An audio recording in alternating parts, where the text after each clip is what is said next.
Hello everyone and welcome in today's episode where I'm going to show you something extra special, and that is which pre-built is best for you to buy right now for gaming and productivity. And by that I'm actually going to show you how not to buy a pre-built, because it's so much better to make your own pre-built with the parts that you can get right now. Plain and simple, you are going to lose out a lot of performance when you're going to go down the route of buying a pre-built. That's because manufacturers, of course, are going to cheap out on a lot of stuff, and by doing it yourself, it's actually very rewarding at the end of it. You are going to get much more performance. It's going to last you a lot more time, and also you can take better consideration into your parts. And not only that, but you want to have your path to upgrade always open. So these are the parts right here, and these are actually all the parts that I have made my good friend George, who's also running his own YouTube channel, that is Aviation Track. So if you love aviation, planes and everything related, then definitely be so kind as to check out his channel as well. Leave a like, a comment, all that stuff. It definitely helps out. So I decided to go with the AM5 platform because AMD has actually been quite reliable, but definitely this is the new AM5 generation, and it is absolutely going to be stellar. You're going to have access to very fast RAM. You're going to have access to a very fast CPU as well. And not only that, but of course we are going to be hooking this up to an NVMe, because what is, a computer or a laptop nowadays without NVMe storage? Definitely this is the way to go. And of course you're going to need for gaming a good and performing GPU, and this definitely checks all the boxes because Intel has done a great job with this ARC architecture that they did for this A750, and I definitely love that we were able to get the Founders Edition for this GPU, because this GPU is absolutely stellar. I mean, it's already been opened because we were dying to see how the GPU looks, and it is absolutely amazing. First of all, I really like the feel of it. It is quite heavy in hand. It doesn't feel like those, third-party manufacturers. Up on my channel right here, you can check a video presenting this Intel ARC A750 from Asus. This feels very good in hand. It actually is metal all around the front here, all around the back, and that is really nice to see with this Intel ARC Founders Edition. And it is overall a very well built card. Now, the part that I did decide to cheap on was actually the case itself. Now, cases can be really nice and impressive. They're not really all that expensive in today's market, but definitely our budget was meant to cover GPU and performance on the CPU side of things, RAM and stuff like that. And I definitely didn't want to overspend on something like a case, because a case can be easily swapped out at the end of the day. So this case actually has one drawback in my opinion, and that's definitely the amount of airflow. Don't get me wrong, it still has decent airflow. There is a seizable gap right here that allows for a lot of air to actually move in through the computer, and it goes all the way around with other gaps right here. There is a lot of airflow right here. You can remove this, I think it's magnetic mat. Yeah, there you go. There is a magnetic mat. Definitely, if you want to put it back, you can put it back. And there is definitely, generally speaking, a lot of airflow in the case. Now, there is a sizable gap right here with this panel. Now, the other side that I decided to, well, basically cheap on, but not that much, was on the fan side. These are very important, don't get me wrong, but these are actually a brand of fans that actually quite perform very good, although they're not very expensive, because you can definitely go crazy with Noctua fans or Be Quiet fans. They're very good, they're very reliable, but they're definitely very expensive as well. While these are just gonna do the job just fine. Now, this guy right here is actually a very powerful beast. This is the Ryzen 5 7600X. It is a very good CPU. Definitely the upgrade path is available for you. This is an AM5 platform, a new generation 7000 series processor. It is definitely the halfway between, cheaper side CPUs. Now we're going to talk about the motherboard situation right here, because after you decided on what CPU you're going to be using, of course, the next logical step is going to be your motherboard. And this is the Pro B650MP from MSI. It is actually quite a good motherboard right here. And although it doesn't have all the bells and whistles like the high-end motherboards, not only from MSI but from the other manufacturers as well, this is definitely going to cover our cost for the budget build.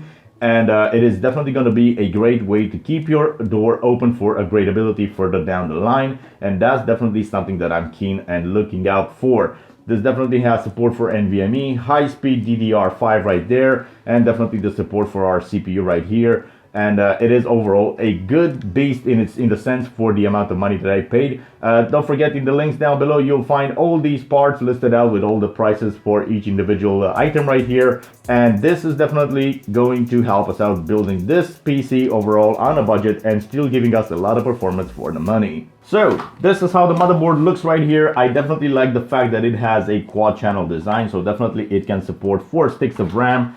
running in a quad channel, and that's very nice to see. If you want to upgrade the RAM further down the line, you can definitely do so. This 32 gigabytes of RAM right here kit, that is a DDR5 6000 megahertz of Kingston Fury CL40. That's pretty okay for the value. CL32 would have been even nicer, but you know, we're working with a budget, and this is definitely going to be tremendously fast. And of course, you have support for your NVMe as well. You have one drive that can go here, and you can definitely expand with another NVMe drive into this other slot right here if you decide to do so.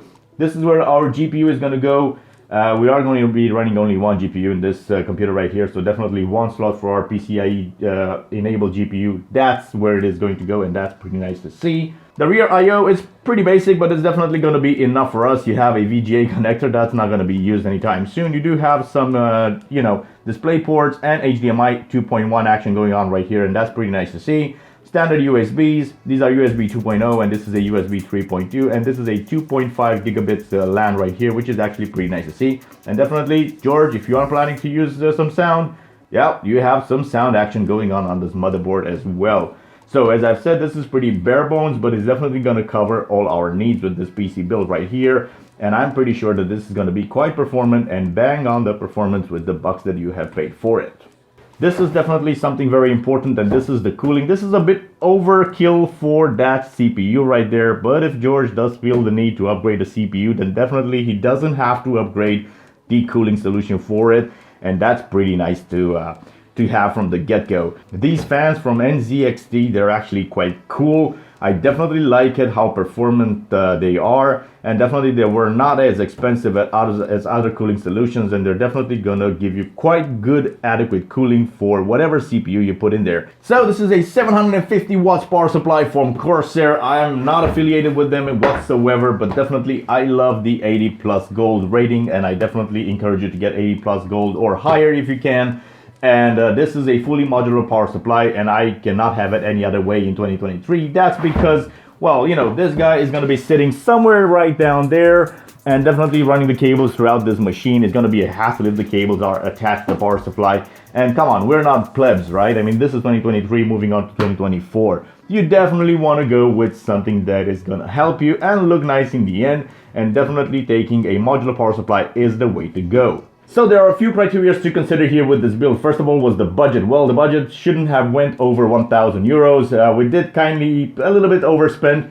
So we went to 1,100 euros in the end with all the parts here. But I guess, and I think basically that is a very good proposition for him and the use case of this computer right here, because he's mainly going to edit the videos for his channel on this rig, and that's going to be a lot of 4K video. And yeah, so gaming and productivity. Definitely this is something that most of you guys can relate with computers nowadays. So by covering the basics, first of all, I am going to tell you what is most and really important to consider and look out for. And this is not, I repeat, do not remove this plastic cover, because underneath the plastic covers there are very fragile pins that have to be, you know, connected with your CPU. And if you are going to bend those pins, then you're going to be probably saying goodbye to this board, because there's no real way of getting them back if you get them messed up. So do not remove this until the time comes to actually install the CPU on this motherboard. This being said, what I do recommend whenever you are building a PC is to actually take out the board like I just did right here. Use the cardboard box that it came with like I did right here. Put it on top of it. Assemble everything on it before you are actually going to put it inside the PC case. I'm pointing that way, that's because where the PC case is. And have it all ready to go before you're going to be mounting it in, because it's going to make your job and life so much easier. Don't get discouraged. This is not very complicated at all. All right, so you are going to need, of course, the motherboard. Yeah, just put it, you know, plainly on top of your cardboard box. I know there's going to be people out there in the comments probably frying me for just doing this and not using the static, you know, plastic wrap that it came with. It is fine either way, whatever you considered. This definitely has been fine for me in the past, and I'm definitely going to stick on doing it this way, and that's going to be still okay. And you are going to get your kit of RAM like we have right here. Let's take this apart. Let's open this up and install it inside of our board. Do be careful, you cannot use DDR4 RAM in DDR5 motherboards and vice versa, because this little channel right here, this is the way that the RAM sticks are keyed, and this actually is in a different position on older variants of the RAM kits. than with the DDR5 stuff. And you do have these channels right here, which actually have this little divot in there. All right, with a close-up right here, you actually see a little divot in the channel right there for each individual memory slot. And of course, that channel actually lines up with this little notch right here on the RAM sticks themselves. So that's definitely the way to actually install them correctly. There isn't a hard or a wrong way to install them, because you can't really install them if you are going to do it incorrectly. And that means, you know, depending on where you are going to put them inside the slots here. So the other indication that is going to be present on all the motherboards by now, it is definitely this little printout right here, which shows you, of course, if you are going to use just two, you know, RAM sticks like I do right here, where they go. And it's actually labeled as what channel has to be populated first. And in our case right here, it actually shows us that you have to populate this channel, so the second one here, and the last one right here. So these are the first ones to be populated. All right, so let's do it right now. You see there are some little tabs right here. You just press them to the side to open up the slots like we just did. And once that is done, we are just going to be lining up our RAM sticks right here with the channel grooves. Just have it go in there like that.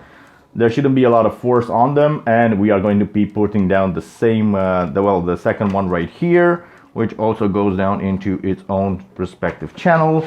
All right, and once they are laid down like that and they're wiggly, you can definitely, you know, push them first here. You hear a click, click. The thing to look out for is this little, you know, plastic tab right here. It actually has a cutout that it can go in, and definitely you have to line up and press on the RAM stick, and definitely press on this if it doesn't want to go in until it clicks. And now you're all set to go. Alright, so just like that, we have installed our RAM into the slots here, and that's really nice and easy. Next, moving on to the nice and easy stuff, we are going to take out our NVMe drive and install this because it's rather simple. And now with it out of the box, you can definitely see there is another key. So this is definitely the theme of the game right here, with the little holes that are being cut out. And that is actually a way for the manufacturers to show you which way the hardware goes in so that you cannot mess this up. And you are going to choose one of these, usually the one that goes closer to the CPU. That is the one that's going to be a faster port for your NVMe drive right here. So that's the port right here that we want to populate. And there is something to mention about this. First of all, this right here actually, you know, goes in here like this on the one side, like so, but it has to be sitting on something, and that is a screw right there that is missing. But don't worry, with any motherboard you are going to get a similar looking pouch like this one right here with all the size of screws that you are going to need. Yeah, so we are going to be looking for this guy right here, which is a very little standoff guy that actually goes in here and threads inside a hole. And once it is inside the hole there, then definitely, you know, you just tighten it a little bit. Then definitely take your NVMe drive. As you can see, there is another extra little key right there that definitely lines up with the hole on the NVMe drive right here. Just go ahead and align those two. Put it up at an angle, push it in until you don't see the pins anymore. And then once you push it down on the other side, you have yourself a hole here where you have to put in a screw so that you can, you know, lock down into position this NVMe drive. A screw like this one, a very tiny little screw, that's all you have to basically screw down into the hole so that you can secure the NVMe drive to the motherboard. And so basically right now we are done with installing the NVMe drive right here, installing the RAM kit right here, and definitely now let's move on to the, well, you know, icing on the cake. The CPU. Alright, so now let's move on to the CPU side of things. As I've mentioned before, this is a Ryzen 5 7600X. Now, if you do pick it up, you will see that there's no actual pins on the back of this guy right here, because all the pins are on the actual motherboard side. That's why I mentioned to you guys, never, ever, ever, never remove the plastic cover until you install this guy. Alright, so now let's move on for a close-up of what's going to happen right here. You see you have this little lever. You actually have to pull it outwards like that. And once you do that, you can basically just, you know, lift off this flap. There you go, to expose your pins. Now, with your CPU in hand, you will see that you have on the CPU is basically a little triangle on one side of the corners right there, like we have here. You know, it's basically written AMD, and on the left hand side of the logo there you have your little golden triangle. The same goes on the GPU side, or I should say on the motherboard side of things, where you have a little triangle right there, and we are going to do that right now.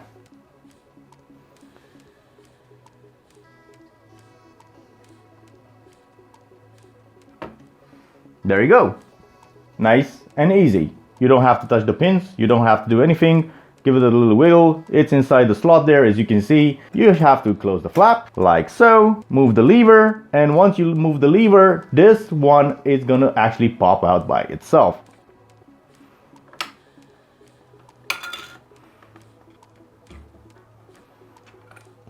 There you have it. You have your CPU installed on your motherboard. Nice and easy. So right now we have pretty much completed the installation part of our motherboard. The only thing lacking is of course the, the cooling solution for the CPU. But basically the hard things are out of the way. You have installed your CPU, which is the most nerve-wracking part of this whole build because of those pins. So do actually pay extra care and attention to that when installing the CPU. We have installed the NVMe drive. We basically installed the RAM kits in there as well. So that's pretty nice to see. So right now we're going to be moving on and installing the cooling solution. Alright, so let's take out our T120 cooler from NZXT right here. Quite a hefty box. And let's see, so you know, packaging. This can go aside. You have some screws here. Wow, this is actually a very nice product. I actually feel it feels really premium. I'm actually really happy whenever I'm working with NZXT products because they're very, very good at what they do. And yeah, you got one fan in here, which is going to do an absolutely stellar job of pushing the air through this guy right here. They're actually pretty cool because they give you all the hardware that you are ever going to need with installing this, both on Intel and AMD side of things. And they actually also provide you with this little syringe right here with NZXT compound for cooling that you are going to basically, you know, install right here. We're going to peel this off and basically put this on top of our CPU with this in between. But before we can move on and installing that fan right there, we actually have to check what type of hardware that we have installed on the CPU cooler itself. And if we take a little close look here, we can actually see, I'm not really sure how well the camera can spot this, but this is definitely, it says there for Intel. So yeah, this is the wrong type of mounting solution for our bracket right there because that's an AMD. And obviously this is not the correct one. So let's go out and swap out this one with the one included in the kit. And now we have found the ones that are labeled for AMD, as you can see right here. So these are basically the guys that have to go instead of those guys on the CPU cooler. There is one little screw right there on each of the sides that you have to remove in order to remove this whole bracket system. So one there and one there, and basically you're golden. So let's just go ahead and do that right now. My mistake, guys, from the future here. Whenever you're installing this, make sure for AMD to install them with the pins, or I should say the holes facing inwards there, unlike the Intel side that was facing outwards like this. I got fooled by mistake. Don't get fooled, install them the correct way, which means installing them facing inwards. So you see this little dent here, it actually points towards the inside on all the sides. So that's the correct way to mount it because that actually lines up with the holes in the right way. If you install them like this, then definitely the holes will not line up. Alright, back to the video. So the way you mount this to the actual CPU cooler is actually quite simple. You take your NZXT fan, you do have little holes right here, and you are getting these very flimsy looking little brackets that are bent ever each way. The protruding side or the end side of it actually have to go inside the hole right there, and let's just do that right now, like so. And for the other side as well, like, you know, so basically push it down. It clips in, it's clipped in on this side as well. And this is basically how it is going to look. It is going to feel a little bit flimsy, but it's going to do its job. Now, you are going to be mounting this on the side of the cooler, of course. And whenever you are going to do that, you're just going to mate it like this. And then you are going to basically have to hold it in position while you pull on this little tab right here and just pull it over the fins like that, and that's pretty much secure in one place. Now we have to do the same on this other side. All right, so before we can install these behemoth of a cooler onto this motherboard right here, we have to remove basically the stock brackets because these are actually compatible with AM4 as well with the AM5, but we don't need them for this configuration because we're not going to be using a stock cooler. 1, 2. So with everything ready now, we have removed the standoffs from the motherboard. Basically what you have to take is your cooler. Don't actually have the fan installed on the cooler because you have to access the screws. And if you put the cooler right here, then you're definitely not going to have access to the screws. So the fan actually goes on top of the cooler right here after you have installed it on the motherboard. So let's just go ahead and do that right now. All right, so let's start off by, of course, removing this warning sticker right here. This very nice looking purplish protector of the cooling fins.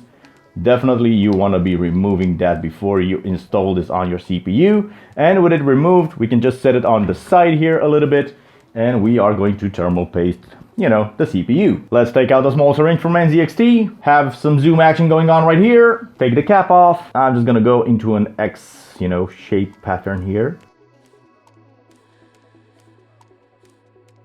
Alright, so now that we have the perfect amount of thermal paste on there, and I like to evenly spread it out before I attach the cooler. You don't actually have to do that, because once it gets, you know, squished between the surface of the cooler and the surface of the CPU, it's gonna spread out by itself. But I definitely like to have an even coating all around before I do this, because, you know, it just gives me the peace of mind that I did a good job. Now let's install the CPU cooler and use the hardware that came with the kit. Alright, so now that we have that installed, let's go ahead and install the fan into the system motherboard right here. There is only one way that you can actually install this connector, because it does have a plastic retainer on it, and it doesn't really go but only one way. Just make sure to install this pin into what is called system fan, not pump fan, but system fan. So yeah, that's one thing to look out for. And now with this pretty much done, you are ready and set to install this motherboard inside your PC case. But before you can do that, you actually have to do one other thing with the PC case, and that is to actually prepare it with a bunch of standoffs. That way this motherboard will actually have something to stand on inside the case itself. Alright, so this is the inside of the case. These are basically the plugs from the connectors on the front of it. So basically these are, you know, the power button, the USB ports on the side here, and basically your headphone inputs, and of course this reset button right here. So that's what these are for. Right, so with this case, they've actually pre-installed some standoffs right here, which is pretty nice. But let's just go ahead and see if these actually fit with our motherboard. So let's just take the motherboard here, mindful of the fact that the rear I/O has to go inside the hole there. That is for the rear I/O, as you can see. So let's just line it up here and see how everything looks. For a closer look at things, we basically have one standoff screw that goes in there, one that goes in there, another one that'll go in here, and you'll have one that goes in there, another one that'll go in here and here. So that's more than enough secure for this motherboard. So now let's just go on and install the screws so that we can fasten this inside the case. Alright, so this is the end result right here. We have actually installed all the screws inside the case right here. We have one there. You cannot see it very well, but definitely you have two more right here. You have another one there, another one there, and there should be another one right about there. There you go. Yeah, that's the one. Now with it secured, and definitely with its back secured and the rear I/O installed and the ports, all of them looking okay, we can go on ahead and basically move on to the next thing, which is to install the power supply and run all the cables around so that we can hook up everything to power and basically get one step closer to powering on the system. Okay, so unfortunately I have 4 fans that I have to install, and those are in the box for a reason, and that's because I can only install 2 fans at the moment. I definitely forgot and overlooked when I ordered the parts. I don't have enough connectors on this motherboard to install both of these 2 fans, and I would need actually a hub to connect them all together. But we are going to run in this configuration for the moment. You basically have one fan connector right there, another fan connector connected right there on the motherboard. This is going to be okay for the cooling. I'm not really expecting it is having a big issue without running 2 of the fans, but this can definitely be added on later on, and that's not going to be an issue. You know, I'm human, I make mistakes, so yeah, you know, a small mistake right here. What I do have to mention is basically, if you want this to be your exhaust, then definitely you have to make sure that it is facing this way, because whenever the fan spins, it will draw air from the clean side onto the dirty side, as I call it, or the back side with the well, the brackets here. So definitely, if you want this to be your exhaust, then this is the way to properly mount it inside your PC case in order to have the proper airflow moving in the correct direction.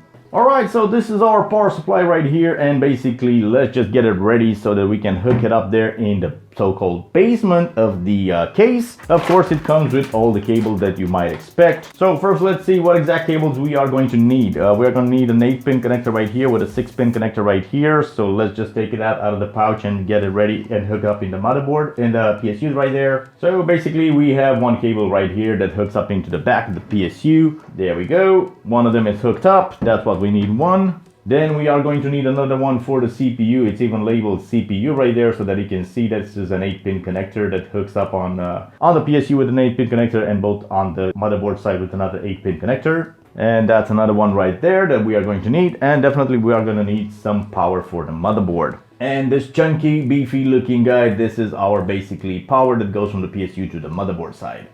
Alright, so now we have to basically get our PSU. This is the downwards fan that should basically be connected like this. That has to go inside of here.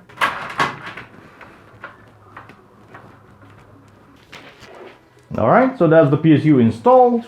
Now we can basically have ourselves a little bit of routing action going on here, so we can take the power supplies cable for the motherboard and try and route it to somewhere that makes sense.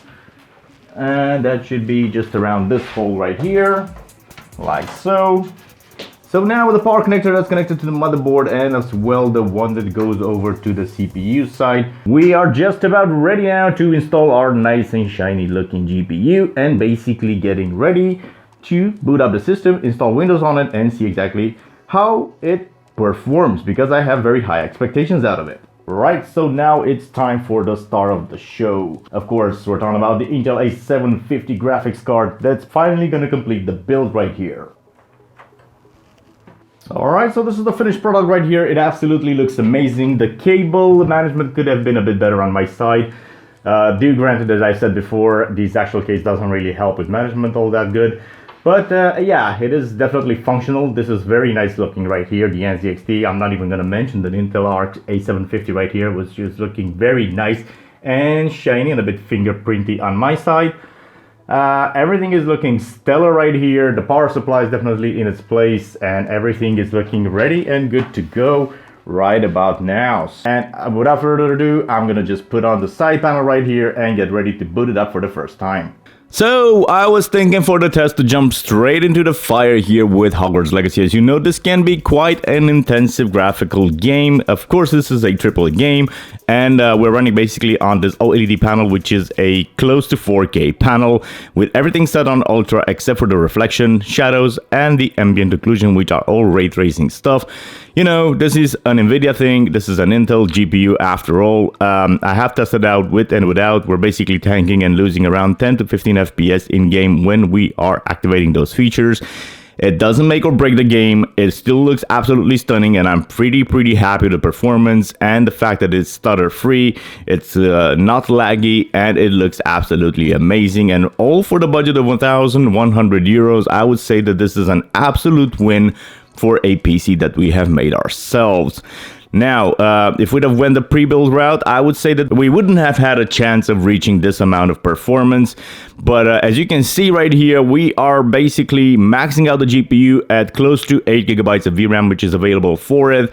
The utilization is sitting at 99%, so that means basically we don't have any sort of CPU bottleneck, so that Ryzen 5 is definitely doing its job. The temperatures are well in check. 75 degrees on the GPU is quite acceptable, even with those two fans missing that we can definitely add on later. And as you can see right there, the CPU is not even in the toasty range, so we're sitting anywhere in between 55 to 65 degrees Celsius. And considering that the ambient temperature in the studio right here is of 23 degrees, then the delta is not really all that much.